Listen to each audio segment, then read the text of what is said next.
ನಮಸ್ಕಾರ. ದರ್ಶಿನಿಗಳಲ್ಲಿ ರೆಸ್ಟೋರಾಂಗಳಲ್ಲಿ ಮಾಡುವಂಥ ಪಾವ್ ಭಾಜಿ ಇವತ್ತು ಮನೆಯಲ್ಲೇ ಹೇಗೆ ಮಾಡೋದು ಅಂತ ನೋಡೋಣ. ನಾನು ಬಾಜಿನ ಮನೆಯಲ್ಲೇ ಮಾಡ್ತಾಯಿದ್ದೀನಿ, ಪಾವನ್ನು ಅಂಗಡಿಯಿಂದ ತಂದಿದ್ದೀನಿ. ನಾವು ಬಾಜಿ ಮಾಡೋಕ್ಕೆ ಸಾಕಷ್ಟು ತರಕಾರಿಗಳನ್ನು ಉಪಯೋಗಿಸೋದ್ರಿಂದ ಇದು ಬಹಳ ಆರೋಗ್ಯಕರನೂ ಹೌದು. ತರಕಾರಿಗಳು ಯಾವ್ಯಾವ್ದು ಹಾಕಬೇಕೋ ಅದನ್ನೆಲ್ಲ ತಂದು ಹೊಂದಿಸ್ಕೊಳ್ಳೋದು ಅಷ್ಟೇ. ಅದು ಬಿಟ್ಟರೆ ಬಾಜಿ ಮಾಡೋದು ತುಂಬಾ ಸುಲಭ. ನಾನಿಲ್ಲಿ ಬೆಳಗಿನ ತಿಂಡಿಗೆ ಚಪಾತಿ ಮಾಡಿದ್ದೆ, ಅದರ ಜೊತೆಗೆ ಬಾಜಿ ತಿಂದಿದ್ದೀವಿ. ಪೂರಿ ದೋಸೆ ಜೊತೆಗೂ ತುಂಬಾ ಚೆನ್ನಾಗಿರುತ್ತೆ.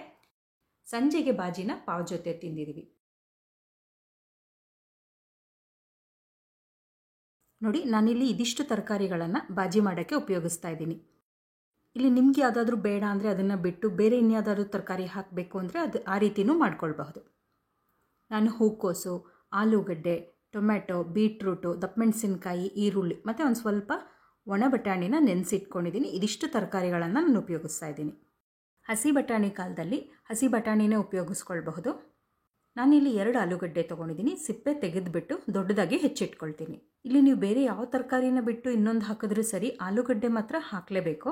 ಎಲ್ಲ ತರಕಾರಿಗಳನ್ನು ನಾನು ಕುಕ್ಕರ್ನಲ್ಲೇ ಬೇಯಿಸ್ತಾ ಇರೋದ್ರಿಂದ ತರಕಾರಿಗಳನ್ನು ಸ್ವಲ್ಪ ದೊಡ್ಡದಾಗಿ ಹೆಚ್ಕೊಳ್ತಾ ಇದ್ದೀನಿ. ಮತ್ತು 1 ಬೀಟ್ರೂಟ್ ತೊಗೊಂಡಿದ್ದೀನಿ. ಬೀಟ್ರೂಟನ್ನು ಸಿಪ್ಪೆ ತೆಗೆದು ದೊಡ್ಡದಾಗಿ ಹೆಚ್ಕೊಳ್ತೀನಿ. ಬೀಟ್ರೂಟಿಂದ ಬಾಜಿಗೆ ಒಳ್ಳೆ ಬಣ್ಣ ಬರುತ್ತೆ ಮತ್ತು ಬೀಟ್ರೂಟ್ ಆರೋಗ್ಯಕ್ಕೂ ಒಳ್ಳೆಯದು. 1 ಕ್ಯಾರೆಟ್ ತೊಗೊಂಡಿದ್ದೀನಿ. ಇದ್ರ ಸಿಪ್ಪೆನ ಈ ರೀತಿ ಚಾಕುವಿಂದ ಕೆರೆದ್ಬಿಟ್ಟು ಅದನ್ನು ಹೆಚ್ಚಿ ಇಟ್ಕೊಳ್ತೀನಿ.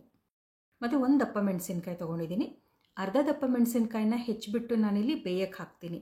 ಇನ್ನರ್ಧ ದಪ್ಪ ಮೆಣಸಿನ್ಕಾಯಿನ ಎಣ್ಣೆನಲ್ಲಿ ಬಾಡ್ಸೋಕ್ಕೆ ಇಟ್ಕೊಳ್ತೀನಿ. ಈಗ ಹೆಚ್ಚಿ ತೊಗೊಳ್ತಾ ಇರೋದೆಲ್ಲ ಕುಕ್ಕರ್ನಲ್ಲಿ ಬೇಯಿಸೋಕ್ಕೆ ಬೇಕಾಗಿರೋ ತರಕಾರಿಗಳು. ಈರುಳ್ಳಿ, ಟೊಮೆಟೊ ಮತ್ತು ಇನ್ನರ್ಧ ಉಳಿದ ದಪ್ಪ ಮೆಣಸಿನ್ಕಾಯಿ, ಇದನ್ನು ನಾನು ಬಾಡ್ಸೋಕ್ಕೆ ಹಾಕ್ಕೊಳ್ತೀನಿ. ಮತ್ತು ನಾನು 1 ಹೂಕೋಸು ತೊಗೊಂಡಿದ್ದೀನಿ. ಇದರಲ್ಲಿ ಅರ್ಧ ಭಾಗದಷ್ಟು ಹೂಕೋಸನ್ನು ಬಾಜಿ ಮಾಡೋಕ್ಕೆ ಉಪಯೋಗಿಸ್ಕೊಳ್ತೀನಿ. ಹೂಕೋಸು ಆದಷ್ಟು ಫ್ರೆಶ್ ಆಗಿರೋದು ತೊಗೊಳ್ಬೇಕು, ಇಲ್ಲಾಂದರೆ ಹುಳ ಬಂದುಬಿಡುತ್ತೆ. ಎಷ್ಟೇ ಫ್ರೆಶ್ ಆಗಿದ್ದರೂ ಅಕಸ್ಮಾತ್ ಹುಳ ಬಂದಿದ್ರೆ ನಿಮಗೆ ಗೊತ್ತಾಗಲ್ಲ. ಅದಕ್ಕೆ ಮೊದಲು ಈ ರೀತಿ ಹೆಚ್ಕೊಳ್ತೀನಿ. ಇದನ್ನು ಅಷ್ಟೇ ನಾನು ದೊಡ್ಡದಾಗಿ ಬಿಡಿಸಿಟ್ಕೊಳ್ತಾ ಇದ್ದೀನಿ. ನೀರಿಗೆ ಉಪ್ಪು ಮತ್ತು ಅರಿಶಿನ ಹಾಕಿಬಿಟ್ಟು ಹೂಕೋಸನ್ನು ಒಂದು 10 ನಿಮಿಷ ನೆನೆಸ್ಬಿಡ್ತೀನಿ.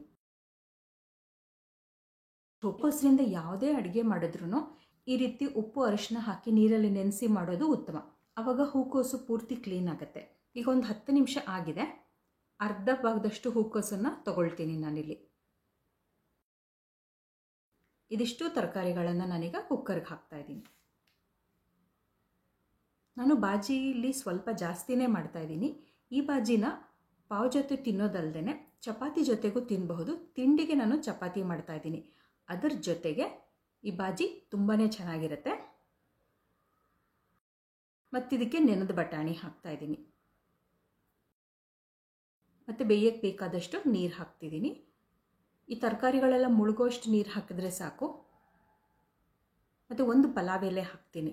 ಇದರಿಂದ ಒಳ್ಳೆ ಘಮ ಬರುತ್ತೆ. ಸ್ವಲ್ಪ ಉಪ್ಪು ಹಾಕ್ತಾಯಿದ್ದೀನಿ.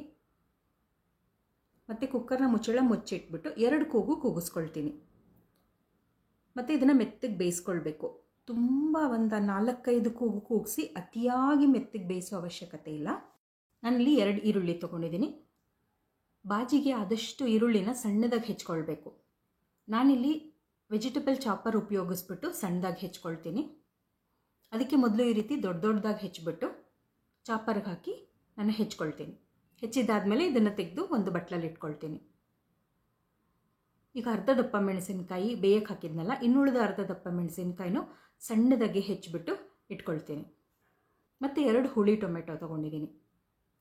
ಇದನ್ನು ಹೆಚ್ಚಿಬಿಟ್ಟು ಇಟ್ಕೊಳ್ತೀನಿ. ಆದಷ್ಟು ಹುಳಿ ಟೊಮೆಟೊ ತೊಗೊಳ್ಳಿ, ರುಚಿ ಚೆನ್ನಾಗಿರುತ್ತೆ. ಒಂದು ಸ್ವಲ್ಪ ಹುಳಿ ಬರುತ್ತಲ್ಲ, ಚೆನ್ನಾಗಿರುತ್ತೆ. ಮತ್ತು ಬೇಯಿಸುವಾಗಲೂ ಅಷ್ಟೇ ಬೇಗ ಬೆಂದೋಗುತ್ತೆ. ನಾನಿಲ್ಲಿ ಒಂದು 8ರಿಂದ 10 ಬ್ಯಾಡಗಿ ಮೆಣಸಿನ್ಕಾಯಿನ ಒಂದು 15 ನಿಮಿಷ ನೀರಲ್ಲಿ ನೆನೆಸಿಟ್ಟಿದ್ದೀನಿ. ನೆನೆಸಿದ ಬ್ಯಾಡಗಿ ಮೆಣಸಿನ್ಕಾಯಿ ಮತ್ತು ಒಂಚೂರು ಶುಂಠಿನ ಹಾಕಿಬಿಟ್ಟು ನುಣ್ಣಗೆ ರುಬ್ಕೊಳ್ತೀನಿ. ಈಗ ಕುಕ್ಕರ್ ಪ್ರೆಷರ್ ಇಳಿದಿದೆ. ಪಲಾವ್ ಎಲೆ ತೆಗೆದುಬಿಡ್ತೀನಿ ನಾನು, ಅದಕ್ಕೆ ಹಾಕ್ತಾಯಿಲ್ಲ. ಬಾಜಿ ತಿಂದಾಗ ಫುಡ್ ಕಲರ್ ಹಾಕಿರ್ತಾರೆ, ಅದಕ್ಕೆ ಅದು ತುಂಬ ಕೆಂಪಗಿರುತ್ತೆ. ನಿಮಗೆ ಅಷ್ಟೇ ಕೆಂಪಗೆ ಬಾಜಿ ಬೇಕು ಅಂತಂದರೆ ಈ ಸ್ಟೆಪ್ ಮಾಡಿ, ಇಲ್ಲ ಅಂದರೆ ಈ ಸ್ಟೆಪ್ಪನ್ನು ಸ್ಕಿಪ್ ಮಾಡಬಹುದು. ಇದನ್ನು ಮಾಡಲೇಬೇಕಂತಿಲ್ಲ. ಈ ಬ್ಯಾಡಗಿ ಮೆಣಸಿನ್ಕಾಯಿ ಖಾರ ಬರಲ್ಲ, ಬರೀ ಬಣ್ಣ ಇರುತ್ತೆ. ಹಾಗಾಗಿ ನಾನು ಬ್ಯಾಡಗಿ ಮೆಣಸಿನ್ಕಾಯಿ ತೊಗೊಂಡಿರೋದು. ಇಲ್ಲಿ ತರಕಾರಿಗಳನ್ನು ನಾನು ಕುಕ್ಕರ್ನಲ್ಲೇ ಚೆನ್ನಾಗಿ ಕಿವುಚ್ತೀನಿ. ಈ ತರಕಾರಿಗಳನ್ನು ಬಾಣಲೆಗೆ ಹಾಕೋಕ್ಕೆ ಮುಂಚೆನೇ ಮ್ಯಾಶ್ ಮಾಡ್ಕೊಂಬಿಡಬೇಕು. ಬಾಣಲೆಗೆ ಹಾಕಿದ್ಮೇಲೆ ಮಾಡೋದು ತುಂಬಾ ಕಷ್ಟ ಇರುತ್ತೆ.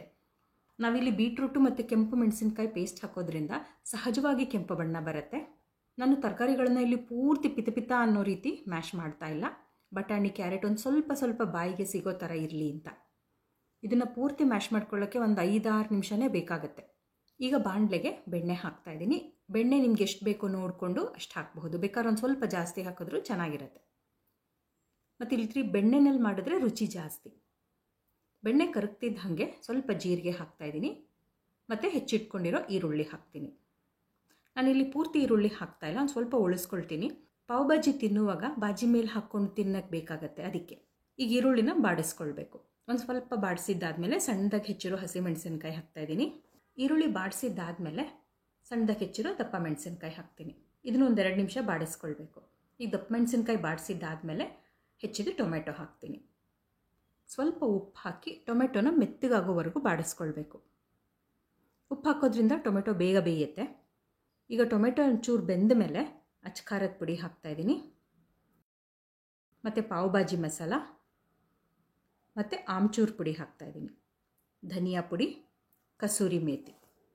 ಇದಿಷ್ಟನ್ನು ಹಾಕ್ಬಿಟ್ಟು ಚೆನ್ನಾಗಿ ಒಂದು 2-3 ನಿಮಿಷ ಕೈ ಆಡಿಸ್ಕೊಳ್ಬೇಕು. ಹಸಿ ವಾಸನೆ ಹೋಗಿ ಎಲ್ಲ ಚೆನ್ನಾಗಿ ಹೊಂದ್ಕೊಳ್ಳುತ್ತೆ. ಈಗ ಬ್ಯಾಡಗಿ ಮೆಣಸಿನ್ಕಾಯಿ ಪೇಸ್ಟ್ ಮಾಡ್ಕೊಂಡಿದ್ನಲ್ಲ ಅದನ್ನು ಹಾಕ್ತಾಯಿದ್ದೀನಿ. ಮತ್ತು ಬೇಯಿಸಿ ಮ್ಯಾಶ್ ಮಾಡಿದ ತರಕಾರಿಗಳನ್ನು ಹಾಕ್ತಾಯಿದ್ದೀನಿ. ನಿಮಗಿಲ್ಲಿ ಕಾಣ್ತಾ ಇರ್ಬೋದು, ನಾನು ತರಕಾರಿಗಳನ್ನು ಸ್ವಲ್ಪ ಬಾಯಿಗೆ ಸಿಗೋ ಥರನೇ ಮಾಡಿದ್ದೀನಿ. ನಾನು ತರಕಾರಿ ಬೇಯಿಸುವಾಗ ಕುಕ್ಕರ್ಗೆ ಒಂದು ಸ್ವಲ್ಪ ಉಪ್ಪು ಹಾಕಿದ್ದೆ, ಮತ್ತು ಈರುಳ್ಳಿ ಟೊಮೆಟೊ ಬೇಯಿಸುವಾಗಲೂ ಸ್ವಲ್ಪ ಉಪ್ಪು ಹಾಕಿದ್ದೆ. ಅದಕ್ಕೆ ಈಗ ಉಪ್ಪು ಹಾಕುವಾಗ ನೋಡ್ಕೊಂಡು ಹಾಕಬೇಕು. ನಾನು ರುಚಿಗೆ ಉಪ್ಪು ಹಾಕ್ತಾಯಿದ್ದೀನಿ. ತರಕಾರಿಗಳೆಲ್ಲ ಬೆಂದಿದೆ. ಇದೆಲ್ಲ ಚೆನ್ನಾಗಿ ಹೊಂದ್ಕೊಳ್ಳೋವರೆಗೂ 1-2 ಕುದಿ ಕುದಿಸಿದ್ರೆ ಸಾಕು. ಈಗ ನಾನು ರುಚಿ ನೋಡಿದೆ, ಒಂದು ಸ್ವಲ್ಪ ಉಪ್ಪು ಬೇಕು ಅನ್ನಿಸ್ತು. ಅದಕ್ಕೆ ಒಂಚೂರು ಉಪ್ಪು ಹಾಕ್ತಾಯಿದ್ದೀನಿ, ಮತ್ತು ಒಂದು ಸ್ವಲ್ಪ ಅರಿಶಿನೂ ಹಾಕ್ತಾಯಿದ್ದೀನಿ. ಕೊನೆಯದಾಗಿ ಮತ್ತೆ ಒಂದು ಸ್ವಲ್ಪ ಬೆಣ್ಣೆ ಹಾಕ್ತಾಯಿದ್ದೀನಿ, ಮತ್ತು ಕೊತ್ತಂಬರಿ ಸೊಪ್ಪು ಹಾಕ್ತೀನಿ. ಇವಾಗ ಬಾಜಿ ಆಗಿದೆ. ಈಗ ಪಾವನ್ನು ಕತ್ತರಿಸ್ಕೊಂಬಿಡೋಣ. ನಾನು ಅಂಗಡಿಯಿಂದ ತಂದಿರೋ ಪಾವ್ ನೋಡಿ, ಇದನ್ನು ಮಧ್ಯಕ್ಕೆ ಈ ರೀತಿ ಕತ್ತರಿಸ್ಕೊಳ್ತೀನಿ. ಈಗ ಕಾದಿರೋ ಹೆಂಚು ಮೇಲೆ ಒಂದು ಸ್ವಲ್ಪ ಬೆಣ್ಣೆ ಹಾಕ್ತಾಯಿದ್ದೀನಿ, ಮೇಲೊಂದು ಸ್ವಲ್ಪ ಬಾಜಿ ಹಾಕ್ತಾಯಿದ್ದೀನಿ. ಹೋಟೆಲ್ಗಳಲ್ಲಿ ಬಾಜಿನ ಹೆಂಚು ಮೇಲೆ ಮಾಡಿ ಅದನ್ನು ತೆಗೆದುಬಿಟ್ಟು ಅಲ್ಲೇ ಪಾವನ್ನು ರೋಸ್ಟ್ ಮಾಡ್ತಾರೆ. ನಾನು ಬಾಜಿನ ಬಾಣಲೆಯಲ್ಲಿ ಮಾಡಿದ್ರಿಂದ ಒಂದು ಸ್ವಲ್ಪ ಬಾಜಿ ಹಾಕಿದ್ದೀನಿ. ಈ ರೀತಿ ಮಾಡಿದ್ರೆ ತುಂಬ ರುಚಿಯಾಗಿರುತ್ತೆ. ಎರಡೂ ಕಡೆ ಪಾವನ್ನ ರೋಸ್ಟ್ ಮಾಡ್ಕೋಬೇಕು. ಈಗ ಪಾವ್ ರೆಡಿಯಾಗಿದೆ. ಬೆಣ್ಣೆನಲ್ಲಿ ರೋಸ್ಟ್ ಆಗಿರೋ ಪಾವ್, ತರಕಾರಿ ಮಸಾಲೆಗಳನ್ನೆಲ್ಲ ಹಾಕಿ ಮಾಡಿದಂಥ ಬಾಜಿ, ಮತ್ತು ಸಣ್ಣದಾಗಿ ಹೆಚ್ಚಿರೋ ಈರುಳ್ಳಿ ಇದೆಲ್ಲ ಹಾಕಿ ಸರ್ವ್ ಮಾಡ್ಕೊಳ್ಬೇಕು. ನಿಮ್ಮಲ್ಲಿ ಯಾರ್ಯಾರಿಗೆ ಪಾವ್ ಭಾಜಿ ಇಷ್ಟ ಅಂತ ನನಗೆ ಕಮೆಂಟ್ ಮಾಡಿ ಹೇಳಿ. ಬಾಜಿಗೆ ಈಗಲೇ ನಾನು ನಿಂಬೆಹಣ್ಣು ಹಿಂಡ್ತಾ ಇಲ್ಲ, ಬೇಕಂದರೆ ಮಾಡುವಾಗಲೇ ನಿಂಬೆಹಣ್ಣನ್ನು ಹಿಂಡ್ಬಿಡಬಹುದು. ನಾನಿಲ್ಲಿ ಬೆಳಗಿನ ತಿಂಡಿಗೆ ಚಪಾತಿ ಮಾಡಿದ್ದೆ, ಅದರ ಜೊತೆಗೆ ಬಾಜಿ ತಿಂದಿದ್ದೀವಿ. ಪೂರಿ ದೋಸೆ ಜೊತೆಗೂ ತುಂಬಾ ಚೆನ್ನಾಗಿರುತ್ತೆ. ಸಂಜೆಗೆ ಬಾಜಿನ ಪಾವ್ ಜೊತೆ ತಿಂದಿದ್ದೀವಿ. ತುಂಬಾ ರುಚಿಯಾಗಿತ್ತು. ಈ ರೀತಿ ಒಂದ್ಸಲ ಮಾಡಿ ನೋಡಿ. ರುಚಿಯಾದ ಪಾವ್ ಭಾಜಿ ವಿಡಿಯೋ ನಿಮಗೆ ಇಷ್ಟ ಆದರೆ ನೀವು ಒಂದು ಸಲ ಮಾಡಿ ನೋಡಿ. ಹೇಗೆ ಬಂತು, ನಿಮ್ಮ ಮನೇಲಿ ಎಲ್ಲರಿಗೂ ಇಷ್ಟ ಆಯಿತಾ ಅನ್ನೋದನ್ನು ನನಗೆ ಕಮೆಂಟ್ ಮಾಡಿ ಹೇಳಿ. ಇನ್ನೊಂದು ಅಡುಗೆ ಜೊತೆ ಮತ್ತೆ ಸಿಗ್ತೀನಿ.